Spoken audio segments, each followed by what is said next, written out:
Insatisfeito com a demora do governo federal nas políticas de reforma agrária, o MST invadiu nesta manhã uma fazenda localizada no município de Lagoa Santa, em Minas Gerais. Esta é a primeira ocupação praticada pelo movimento no ano de 2024 e é comandada por 500 famílias da região. Um comunicado da direção estadual do movimento em Minas afirma que a invasão é uma resposta à lentidão do executivo em atender os interesses do sem terra. Vou começar essa rodada com o José Maria Trindade. Zé, MST insatisfeito com o governo federal anunciando a retomada das invasões. A primeira dessa fase já aconteceu. A invasão é crime. A organização ilegal também é crime. Ou seja, o MST é um movimento ilegal e eu, sinceramente, não sei por que não há um processo, o Ministério Público não vai lá e manda prender os integrantes do MST. Veja que absurdo, os integrantes da CPI do MST, que aconteceu no ano passado, visitaram alguns acampamentos, invasões, e eles foram processados por invadir invasões. Disseram lá os integrantes do MST, os invasores, de que houve invasão de propriedade invadida. Isso é um absurdo do absurdo. Se estão invadindo, estão cometendo crime. E quem comete crime deve ser processado e preso. Não tem outro sinal. E mais ainda, é um ato de terrorismo quando se trata de uma ameaça. Uma ameaça e executa a ameaça através de um ato contra a lei, que provoca danos emocionais. O MST invade terras produtivas.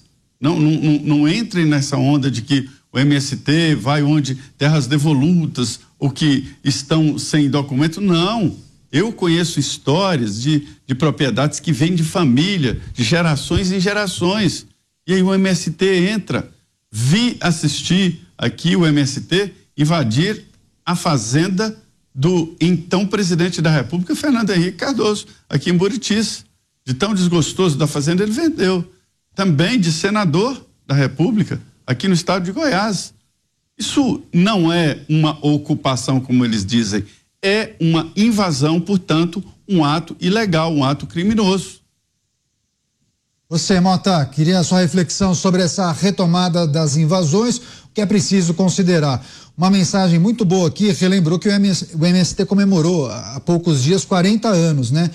E essa mesma pessoa lembrou que a atual administração comandou o país por muitos anos, né? Mas pouco foi feito para atender os anseios do MST.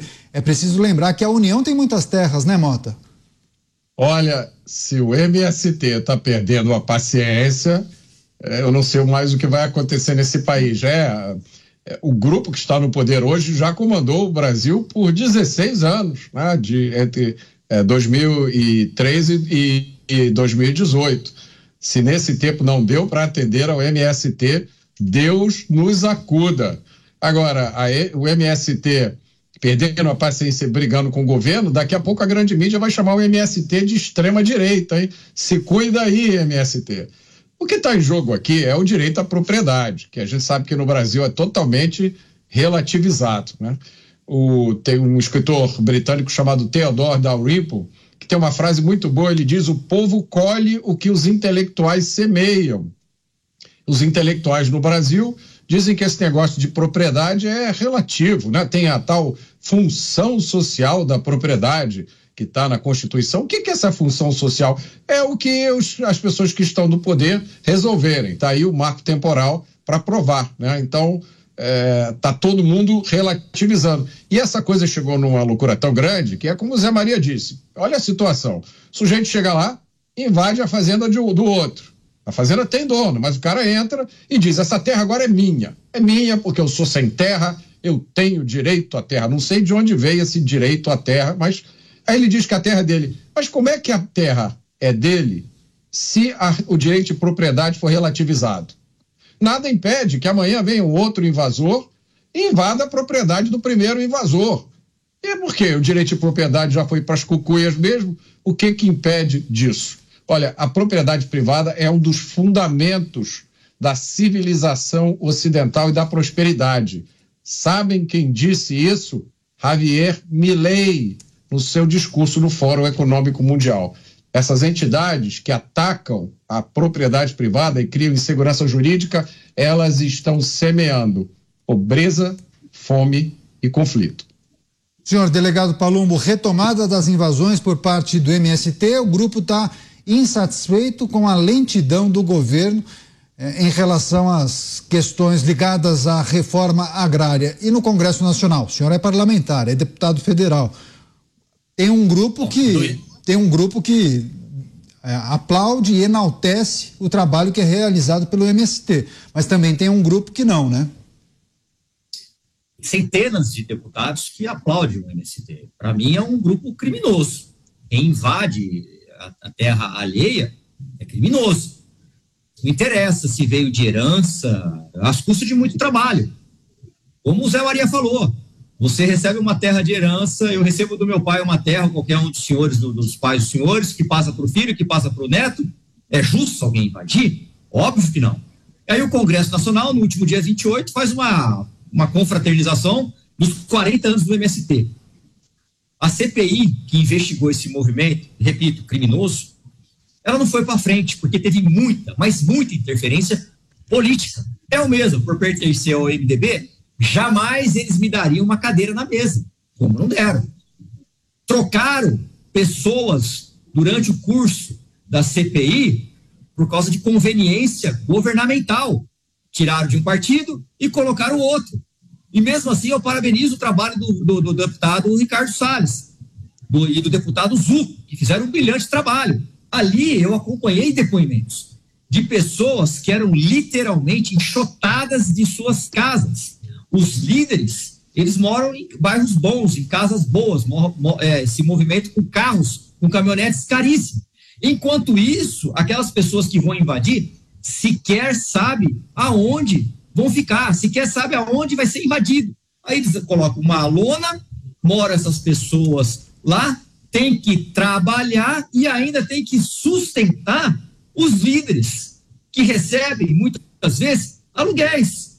Então, infelizmente, por força política governamental, a CPI não prosperou do jeito que deveria prosperar. Mas agora, a gente ser conivente com invasão de terras, isso é um absurdo, e não só de terras, como de imóveis. Aqui em São Paulo tivemos uma invasão de um prédio, num passado não muito longínquo, e o prédio acabou pegando fogo e desabou.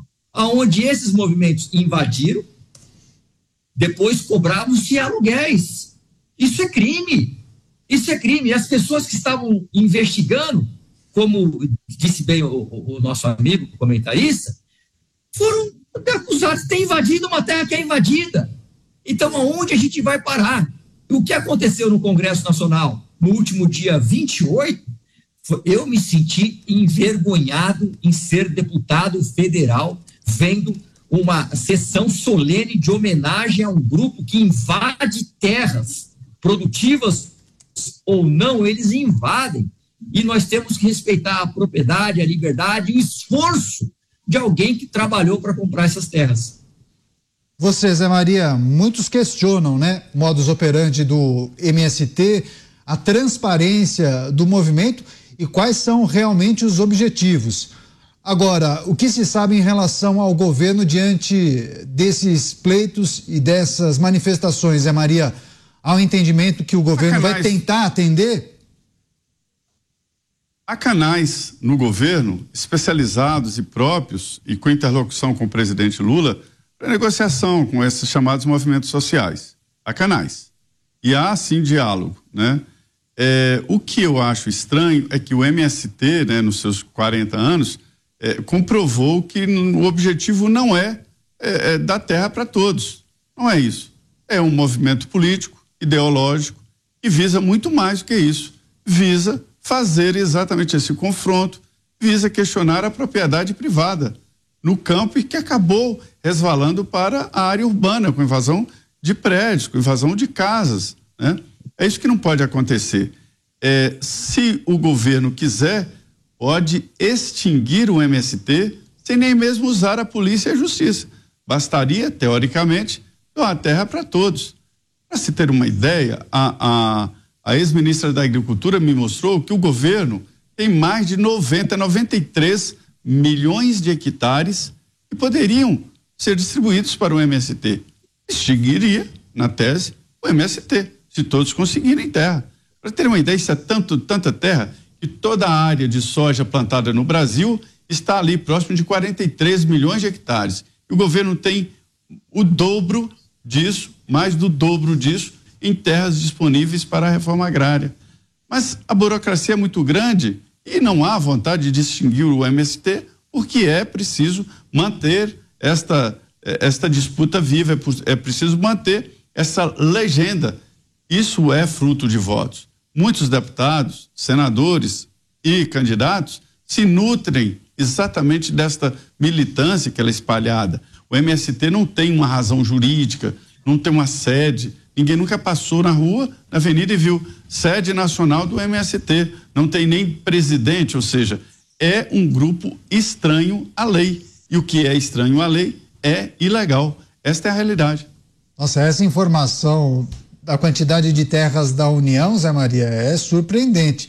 Praticamente o dobro do número de terras que atendem ao agronegócio, especialmente em relação à plantação de soja, né? Isso.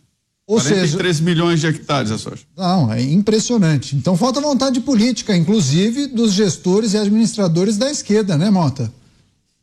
Eu acho isso meio complicado, né? Assim, de onde saiu esse direito a ter um pedaço de terra?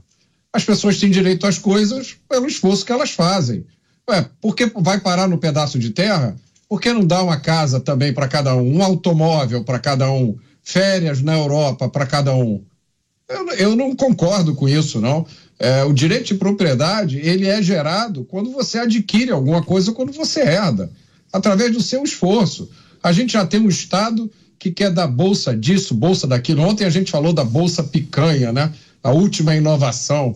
Então, eu também acho um absurdo o Estado ter essa quantidade de terras.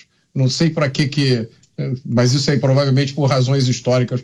Mas eu não concordo com essa história, não. O que dá a essas pessoas, o que dá a elas esse direito? É meu direito ter um pedaço de terra. Tem milhões de pessoas no Brasil que não têm terra e que todo dia saem de casa para trabalhar, para se esforçar, para sobreviver de alguma forma. É a maioria das pessoas que a gente conhece. Eu encontro essas pessoas todo dia. Elas vêm falar comigo. Eu vejo aqui no Rio de Janeiro pessoas que moram em comunidade. O sujeito acorda 4 horas da manhã, pega um isopor, vai no mercado, compra bebida, compra gelo, bota nas costas, passa o dia inteiro debaixo do sol para lá e para cá. Por que essa é a forma correta? Você quer um pedaço de terra? Trabalhe, ganhe dinheiro. Para não falar, né, dos inúmeros casos de espertalhões que vão receber esse pedaço de terra aí da reforma agrária e no minuto seguinte vão vender, né, para alguém. Vão pegar esse dinheiro e vão fazer sabe lá o quê, vão virar sem terra de novo, depois vão entrar na fila de novo pedindo.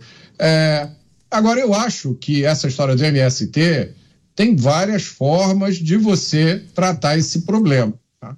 Eu não acho, eu concordo com o Zé Maria, não acho que nenhuma dessas pessoas tem como objetivo verdadeiro fazer uma reforma agrária. Se você sentar para discutir com eles, vamos conversar sobre isso. Explica para mim o que é reforma agrária. Explica para mim como é que isso aí vai resultar em mais progresso para o país, mais comida para todo mundo.